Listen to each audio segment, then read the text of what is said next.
Okay. All right. So here we go. This is a Dilbert cartoon, right? PowerPoint poisoning. I think it's real that you can get too much, and I think we've all sat through those, and maybe you're suffering those under my class. That when you're doing a speech and you're going to be using visual aids, you want to have some of those visual aids being there, but not necessarily so much that it turns into a different kind of an animal. At some point, it stops being a speech and starts being a different kind of presentation. So, okay. So just a note at the beginning here. I mean, I use PowerPoint, and this is way a lot of faculty do it. PowerPoint lecture notes are different from visual aids for a speech. And so just if what you're thinking is, oh, I'm just going to do exactly what Winterstein does in these lectures, you're going to be doing too much. So oftentimes on these things, I'm putting up a lot of stuff. I put a lot of words on these things because I want you to be, reading as well as hearing. Also, I know some of you are taking notes, or you're able to transfer these things over. So I put the words on the PowerPoint slides that I wouldn't necessarily do if it was a speech. The other thing I should worry about, but I don't particularly, but it's the whole question of reading mode. Now, many of you, as you started reading this long sentence, you started tuning me out. How do I know this is true? I do this. I am super able to tune anybody out. And the reason personally is that I was raised without a television. And so for entertainment, I read. But if I put my nose in a book, somebody can talk to me, I can respond, but I actually am not responding. So audiences will fall into reading mode because you've put too many words up on the screen. So really need to limit the words you put in your presentations. So in general, keep it simple, right? Pictures and charts are great. Keywords are really useful, particularly if there's a strange term of art, if there's some way you're using a term or a phrase, or it's an unusual word, like, I don't know, coronavirus or something like that, right? You might want to actually have that word up there. We're all used to that word now, but a year ago, it was useful to have that printed on up there. Okay, so in the book, there's sort of 8 tips on how do you do this, right? And you should always, at this point, you should always expect that these kinds of things are going to show up on the exam, right? What does the book say are the steps? And tailored to the audience is the first step. And I mean, it's a critical step that the book is talking about because so often we don't think about it, right? You're thinking about your topic, you're thinking about the subject, but you've got to start with the audience. This is a drum that this book beats, and I think it's right on. Stop thinking about yourself. Stop thinking about what you know and what you like. Think about what does your audience know and what don't they know? What is your audience like? What don't they like? What does your audience need? Not what do you need to tell them, but what is the information they need to hear in order to be better informed citizens? So really practice empathy. Put yourself in the other's shoes. So when you're doing your visual aids, you want to have images that actually are meaningful and work for what you're doing. I've seen it before where people will get an image like this one, right? Which is a spectacular image. I don't know what it means, but it's marvelous, right? This sort of, maybe it's the businessman who is suddenly feeling liberated. He's taken off his tie. I don't know what this is for, but it's just this quirky image. So don't just select quirky images or even the most provocative images. Really think about what is to the purpose, okay? You're going to want to target confusing elements. And I've got a couple of images here that I hope will provide an example for you of what I mean, okay? So if you've got something that's like one of the things like, as you're thinking about your speech, what about this is confusing? And sometimes it's what's confusing to you as you've been working along. Otherwise, you might use this as an opportunity to go to the Oral Communication Center. Remember, you're supposed to do that in one of these first two speeches. So if you didn't do it on your first speech, you need to do it on this second speech. Go to the Oral Communication Center, and maybe you just sort of lay it out. Say, here's my main points. And you could ask whoever it is that's working with you what they think is the most confusing element as you talk through it. And then you're like, okay, I can do this. Okay, so here's an example, and I'm just going to kind of do this, right? So here's I've got like what, 1, 2, 3, 4. I got 5 images in a row here. And these images are used to explain how the coronavirus actually works. How does it invade the body? And so on this image, the top image is the coronavirus itself, which has got these stems. If you've seen these pictures of the coronavirus, right, it looks like this white ball with these red things sticking out. That's what these are. These stems are those red things that stick out. And down here at the bottom in the blue is the lung cell. So how a coronavirus works is it approaches the lung cell, and then there's these things on the edge of the lung cell that reach out and are concerned about stuff that's coming into attack. Okay, so the coronavirus approaches the lung cell, and these, what is it, protease enzyme cuts off the top of the spike. So this is a stem and there's a spike. So the top of the spike gets cut off. And now look at this image, right? We've got 5 different images on this one thing. I found this online, right? It's the kind of thing you'll find in print, and it's like you can follow along. Here's the first, here's the second, here's the third, here's the fourth, here's the fifth. Okay, so let me just go through explaining what these images mean, and then I'm going to go back and talk about how you would use this. You found this interesting thing online. How do you put this into a PowerPoint presentation and make it part of your speech? Okay, so so on this slide, here's the other parts, right? So on the previous one, we just saw that the spike gets cut off. So now the spike has been cut off, and what happens to the rest of this stem is it opens up in what they call fusion machinery. So it unfolds and it makes these long spikes. And then these long spikes bend and they pull the virus particle up to the edge of the lung cell, and then allowing the virus to puncture the lung cell and dump its RNA in. Okay, so basics of how the coronavirus works, right? It approaches your lung cell, it comes in there, it unfolds these nasty things, and then punctures and vomits its RNA into the lung cell. Then, like all viruses, what it does is it takes over that lung cell, it uses it, and it replicates itself. And there's more things that would explain how that works. I'm not doing this, just trying to show you how to think about the visual aids, okay? So a couple things. This slide, it's got 5 images on it. This should be 5 separate slides. You could take each one of these and make it a separate image on a slide, you know, so it's a one slide with 5 images stacked, or it's 5 slides each with one. We can't tell from watching it what it is, but don't try to give us all 5 at once. The steps are just one at a time, okay? The other thing you'll note here is that I found this image, and it's pretty cool, but there's a whole bunch of words on the top here, right? And if you include those on here, this is, you know, the information I'm reading and I'm learning, and so I can talk about the coronavirus. But if I'm using this in a PowerPoint presentation, I want to cut that off. I want to edit that out. And then if you look at all the wording on here, these things are all nicely labeled, but the font size maybe is too small. You might actually have to cover this up and rewrite it in order to make it a big enough font size. If you have stuff on your slide that is too small, your audience is going to get annoyed because there's something there, but I can't read it. So don't put anything on your slide that isn't legible. If it's illegible, you have to figure out how to edit it out or find a different image or build your own image. Personally, what I do is I take these things and then I cut stuff out and I hide it and do all that kind of work. It's work. It takes hours to do this, but that's the work you need to do. And so on this slide, I would take and I would replicate this image 5 times and then just cut out everything I'm not using so that this image is there for the first image and this one is there for the second, right? And so I can easily go from one to the next without it being cluttered, and I cut the rest of the stuff off, right? I can learn this. And in fact, you noticed I was doing this extemporaneously, right?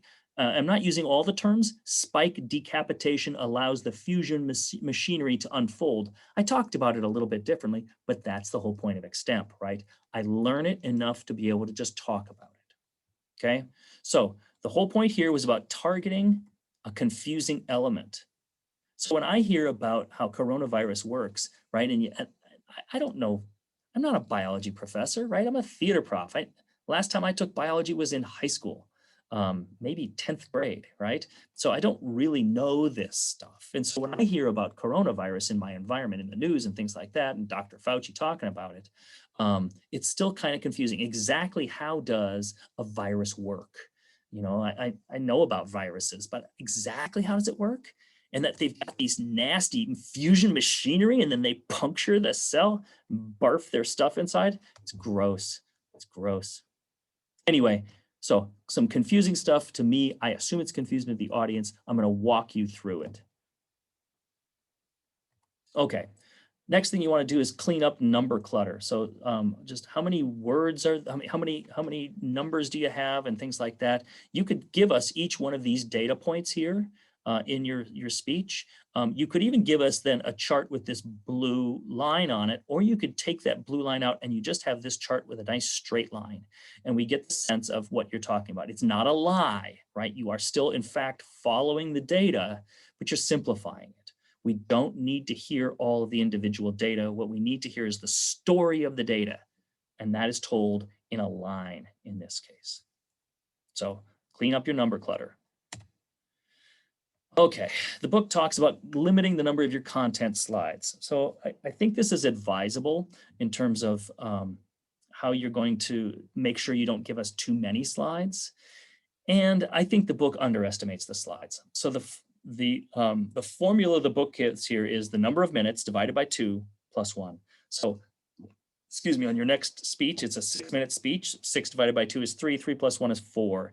According to the book, you should have 4 content slides in your next speech. I've seen brilliant speeches that use twice that many. So you need to have this in mind, but really in many ways, perhaps trust your gut and make sure you're just explaining as clearly as possible. I think it's a useful formula. The book tells you it, probably on the test. By the way, the content slides is a term that I use that the book doesn't. So in a content slide, this is the slide that is helping to support a main or a sub point, as opposed to your title slide, right? The title isn't really content. It's just the title. The slide that is the preview that says, here's my main points. I don't think of that as a content slide. That is maybe a structural slide or something else, right? So it's really thinking about what are those slides that are explicating your main points. Got to use legible font. The minimum size you should use as you're building your PowerPoints to be done in class is 24-point font, okay? And this is, in this sample I'm showing you, here's another chart, right? I found this chart, nobody can read this stuff. And so, you know, if you find this great chart, what you need to do is copy the chart part and then maybe make your own legends here of the data as whatever we need, right? But maybe we don't need all this. What we need is this trend line and this cluster. Once again, think about how are you telling the story? What do we need to tell the story? And tell the story as simply as possible, not in the greatest detail possible. The greatest detail possible is really good in an essay or a book, but for a speech, that level of granular detail gets in the way of telling the story. So generally, you know, simplify, simple as you're doing this thing, and know how to do it, right? You just have to practice with this PowerPoint presentation, and particularly if you have GIFs or you're having embedded video and those kinds of things. Just got to run it a few times and make sure that you know what's going to happen and how it works. Finally, make contingency plans. Sometimes the technology fails. And you know, for this class, we're going to stop and fix the technology. I don't need to see you fighting through or using the whiteboard to do it. But pretty much anything you do in a PowerPoint, like a chart or a graph, you actually could do on the whiteboard very quickly if you needed to. It's slower, it's clunkier, and unless you're a great artist or, whatever, it's not going to look as clean. So it's not the preferred method. But if you have your notes, you should be able to just punt and do it with a whiteboard. Okay, so the next slide is standards. So there's sort of two different ways of thinking about the graphic design. One of those is type and the other is images. So in type it just means the words themselves, right? How do the words look? What are the standards for how words should look? So generally you want text to be 1.5 inches high. And that's, once it's actually projected into the room. When I've seen presentations like in Memorial Auditorium and things like that, where they've got great big screens, that the same PowerPoint presentation could actually be taken into our classroom and it would work just fine because it's a smaller screen, a smaller distance to the audience. So this is why I really urge you to think in terms of what's the font point size, because that's always going to work for you, whether you're just talking to 3 friends and it's on your computer screen, or you're talking to our classroom, or you take it into a larger environment. So, titles can be big. And I'm telling you, just notice here that I'm actually including what the sizes are on this thing, right? So in this case, the title is 41, the regular bulleted text is 32. Please, for God's sake, use normal fonts. So, sometimes fancy fonts are great, but just be really careful because they're hard to read. As you notice here, just look at the difference. This is all still 32-point font, but boy, it gets really hard to read. And so there's, you might be feeling really clever. There's something fun. You're going to use a pirate font or something else. You got to have a really good reason, I think, to do that. Otherwise, just use any kind of a normal font. And normal. So you can use serif font or sans serif. Generally, you should use serif font in print. What's a serif, you ask? So serifs are these little feet and things that are on some of these fonts, right? So if you look at the F here, there's a ball at the top of the F and there's a little foot here at the bottom. Those little things that stick out are serifs. You'll notice over here on the F, there is no little foot at the bottom. There's no ball at the top. That's why it is sans serif. Sans is French for without. So either serifed or sans serif. You can use either one. I generally will use like Times New Roman is a font that I like a lot. And it's serifed. Generally, serifs make the font easier to read. Somehow there's cues there for our eyes, and so we can identify the differences between fonts. Generally, sans serif fonts work pretty well on the screen. So a lot of people will use sans serif fonts on screen, serif fonts in print. So for your PowerPoint presentations, use what you want. If you are like, I don't care, I would suggest you use sans serif because it's going to be used digitally. Generally, you want to use phrases, right? Oh my God. So as you make your things, you're going to include all kinds of stuff there. Figure out how long it takes for a person to read it. Because if it takes them more than 6 seconds, that's the biggest thing. But generally, you're going to want to be using 1 or 2 or 3 words, right? 6 seconds is a fair amount of text, and people will fall into reading mode. And also, most people can read faster than you can talk. And so you'll be sitting there and talking and talking and talking at them, but they've already read it through. So if you're going to do that, don't put it on the screen. If you put it on the screen, but you don't read it at us, people are going to read it and not listen to you. That's why the less is more in terms of the fonts you use or the amount of words you use. Generally in type standards, you don't want to speak in all caps. As you guys know, that reads as shouting. If it's all lowercase, it's harder to read. So generally you want to use upper and lower case. Okay, so that's type standards, and now here's design standards, right? Which just has to do with the layout of things on the page and images and things like that, okay? So here's some design standards from the book. You want to make stuff contrast, right? So dark background, light text is great. Light background, dark text is fine. This is what I generally do, is light background, dark text, but it can be either way. And if you like this or it works for you for some reason, hey, go nuts, right? You just don't want to use dark on dark and light on light. Repeating visual elements is an important design standard. So here in this image here, the title is Purpose of a Blog, and it's to inform, educate, engage, motivate, and impact behavior, right? And so there, it's all on this arrow, giving us a sense of, well, we start from inform and we move to impact behavior because the arrow tells us that.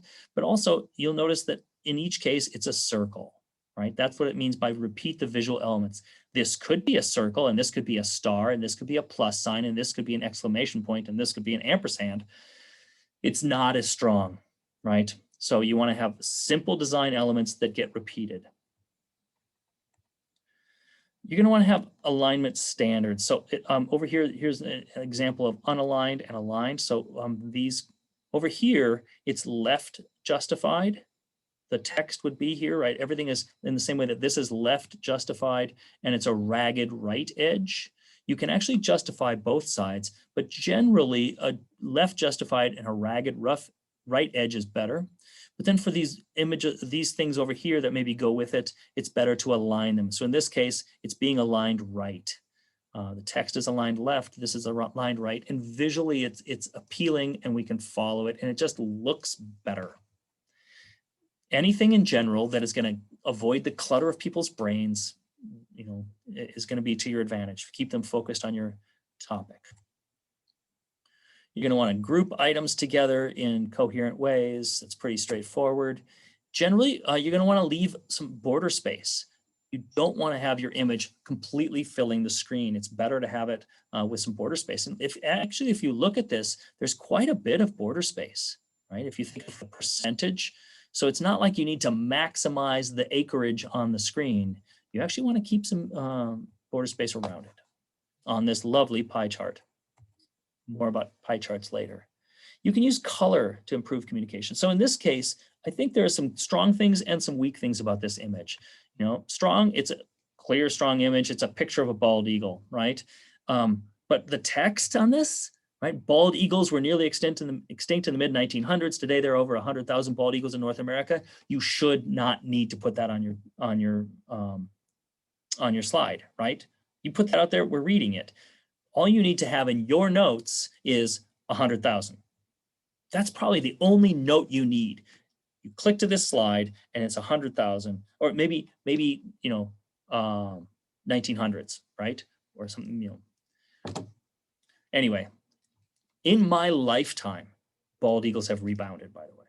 I remember when I was a kid and seeing a bald eagle was a rare thing. Now you see them all the time.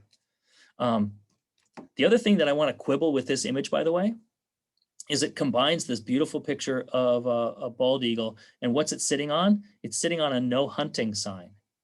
The implication of this image is that hunting is a problem for bald eagles. But hunting is not a problem for bald eagles. It wasn't. The problem for bald eagles was unregulated use of pesticides. Once we got regulations in here in the mid-1950s, limiting the amount of DDT that people could use, that's when any number of bird populations rebounded. So it wasn't the regulation of hunting that was a problem. It was the regulation of pesticides. So not necessarily the best image, I think, in terms of telling the story. Food for thought. Okay. Once again, thinking about telling your story, when you have numbers and you're going to have a lot of you are going to have a lot of numbers, and we've already heard these, they're great. Those numbers and statistics are really useful in terms of convincing an audience. You got to think about what is the graph that is going to show the story. And thinking about it, often we talk about telling a story, but in this case, we're talking about showing a story. So there are different kinds of graphs that you know about. Think about which one you want to use. So here's an image here of, as you can see, COVID-19 cases in Minnesota from last April through now. February 4th, I think, was the date on this. As you can see, it's from NPR News. But this graph showing the number of cases. how it peaked here in December and came out and down now. If I was going to use this as an image in a speech, this is great, right? I'm gonna copy this image of the line, but I probably would need to redo the legend on it because it's just too small. And this stuff down here is way too small. How do you test this? Well, you can just take and make a text box next to it in 32-point font, and you just look at it, right? Once you've actually done it, you may, if this was in, or maybe you expand this way out and you see how big it is, right? And maybe you find it's fine. But I would also take all this other stuff away, right? Based solely on cases confirmed by the Minnesota Department of Health, thick line represents an average of 7 days of data. You don't need your audience reading that. If you need that information, you can tell them it. So cut it out, crop it out of your image. Pie chart. Pie chart is when you've got 100% and you want to talk about general numbers out of that. The thing I would quibble about with this pie chart, lovely as it is probably you could say it's not 41, 31, 28. It's probably, you could say 40, 30, 30, right? That getting those ones out of there actually helps, right? It's 40 is just a simpler number than 41. When you're doing this, you could say about 40, about 30, and about 30, right? You're not lying, and it's close enough to the data that you're not lying, but you're telling a clear story. You've already seen this graph. This is a bar graph that I used in the take-home and tax thing, right? Just what are the quantities in each of these categories? Simple. And you've already seen this one as well. This is a scatter plot where each of these, we got two, an x-axis and a y-axis, and then things are laid out on it in a scattered image, right? It's showing the story, what is centered, what is more reliable, right? And as you move away from the center and you move away from reliability, you move, into these expanded areas, left and right, okay? Okay, some standards for charts and graphs. So first of all, you want, as I've said, make all the info legible. In each of these cases for the next ones, I've got a bad example and then a good example, right? So here's one of these things where this data is all over the map. This data is simple, right? In both cases, they're talking about visitors, right? This is Miami-Dade County and what the temperature is and how many visitors they have. This image does the same thing, but it tells in a much simpler story. Even simpler here would be to put a line through here, right? And you can just see it's pretty straightforward, with the exception of this kind of an outlier bit of data here. Most of the data is right along a line here. You can just go, okay, the warmer it gets, the more visitors we get. It's a clear trend line. Okay, so a pie chart. In this case, simplify and limit the data. So here's this is what American Water Works Association. This is from 1999, so it's very dated. I just wanted to find an image of a pie chart with clunky data. So if you look at this, do we really need to know that the clothes washer is 21.7 and the faucet is 15.7? I think you take away all of that stuff in your speech, because what we really want to show is that, shower, toilet, and leaks is more than half, right? What's the story you're telling? Maybe the story you're telling is a fifth of the water use goes into washing clothes, because what you're going to talk about is high efficiency clothes washers, right? If that's the case, it's fine to show us the pie chart with a fifth of it taking up clothes washing, but we don't need all this data, right? So you can simplify and get that out of there. Once again, how do you do that? Sometimes you rebuild this yourself because it's too hard to go in and just take out that 0.7 and then the percentage signs can be in the wrong place. You've got to do the work of actually building the graphics. Okay, so here's a simpler one. We already saw this one, Pirates, Ninjas, Clowns. Keeping it simple. We don't need to know that it was 41.3% were clowns. 41 is close enough. All right, Minimize lines and data points. So, and this is a case where we have a scatter plot that's showing us a bunch of data points. But what really are we looking at here? This is a chart of the amount of urea in urine that creates uric acid, which gives you gout. I think it's gout. Anyway, so there's something to do with osmotic pressure. There's something here about milligrams of urea. So what you can see here is as osmotic pressure increases, so does milligrams of urea. But we don't need all these data points in our speech in order to just see that there's a clear trend line going up that way. The higher the osmotic pressure, the more urea. So if you want to lower the urea, you need to lower the osmotic pressure. That's the story.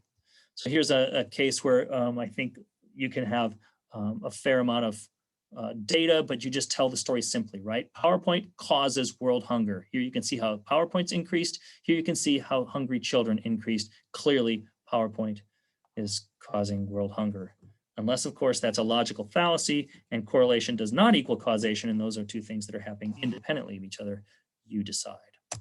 So there's ways that you can organize the data, and there's ways that graphs can be really confusing, right? And so this is a silly graph. It's about the number of confusing graphs and the quality. Here, it's just a silly graph. My point is just it looks like a bunch of pickup sticks. One of the ways that, so you're going to know because it's your data, right?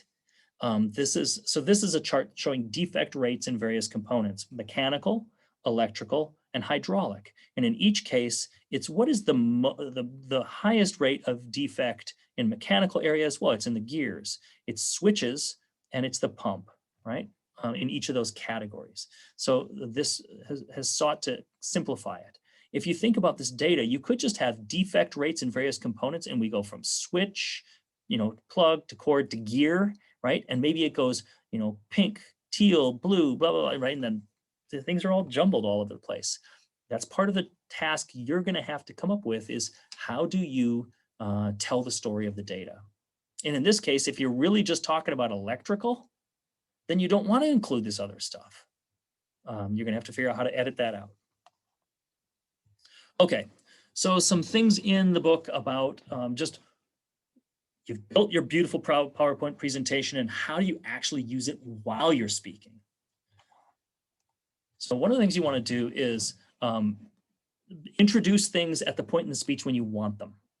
So sometimes people will put up an image and then and they've moved on, right? You're talking about motorcycles. They're talking about the front wheel and they've moved on to the drivetrain, but there's still a picture of a wheel up there, even though they're talking about pistons, right? So really make sure that you're introducing images and things and then taking them away when you've moved on to the next point.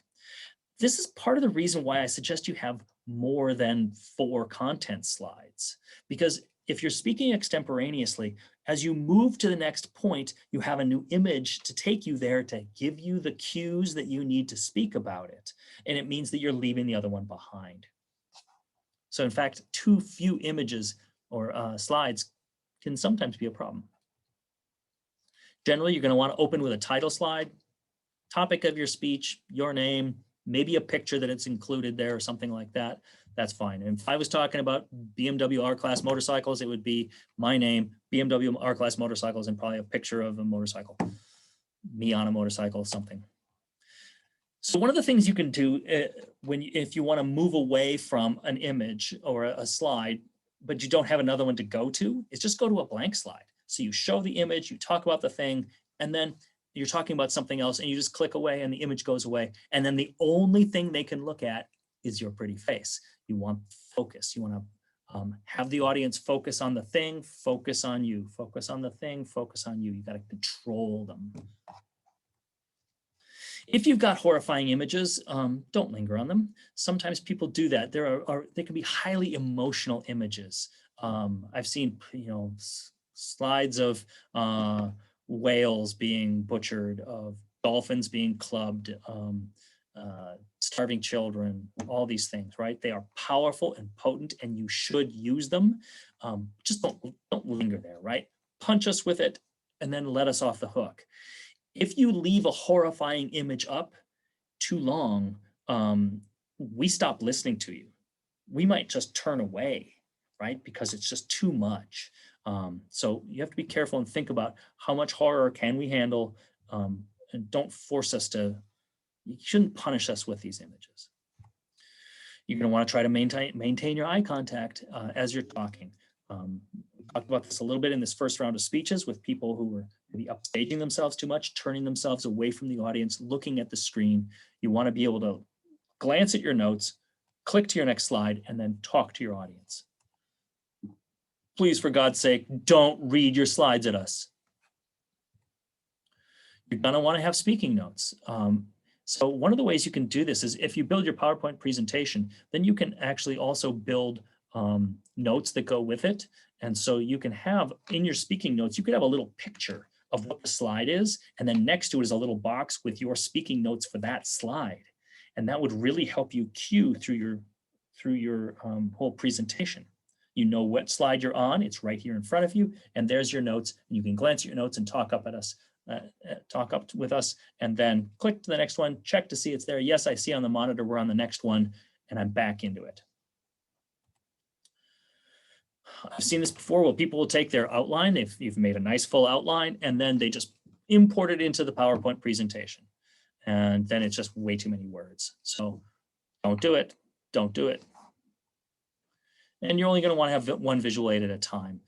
As you saw in that previous image there, if you've got 3 things, make 3 images. Either it's one slide where you have 3 images that appear and then the others disappear, or 3 separate slides. Okay, so I'm going to stop the share here for a second and just check in with you folks. Are there any questions before we go back in? And I'm going to have you work on a project together. Questions for the good of the order about anything I've talked about? I've been giving you a bunch of information here about images. Frederick, you have a question? Yeah, for sourcing images, how do we do that? How do you cite them as sources? Yeah. Huh, good question. What I would do is, so if you've gone and you find a website that's got a graph or an image or something you're using, then you're simply going to cite that web page in your bibliography, right? The way you would text from that bibliography. In terms of stuff you're putting on your PowerPoint presentation, I don't need that. Like I've got this from the, that picture of the bald eagle from the National Audubon Society. We don't need to have that for this kind of thing. I don't need a visual citing of every image or graph or whatever, but every one of those should be in your bibliography. It's just part of how your bibliography grows, right? How do you get a 20 or 30 item bibliography? Well, you include all the stuff. Good question. And then exactly how do you cite those web pages? You know how to do that. You can, you'll figure that out from the web citing sources or from your other materials you got as a freshman at Concordia. Okay, so I'm going to go back in and I'm going to talk you through the next project, and I'm going to put you into groups to work on it. So I'm going to go back in and share my screen again. Actually, I'm going to stop. Stop it. I can stop the recording. Yeah, I'm going to stop the recording.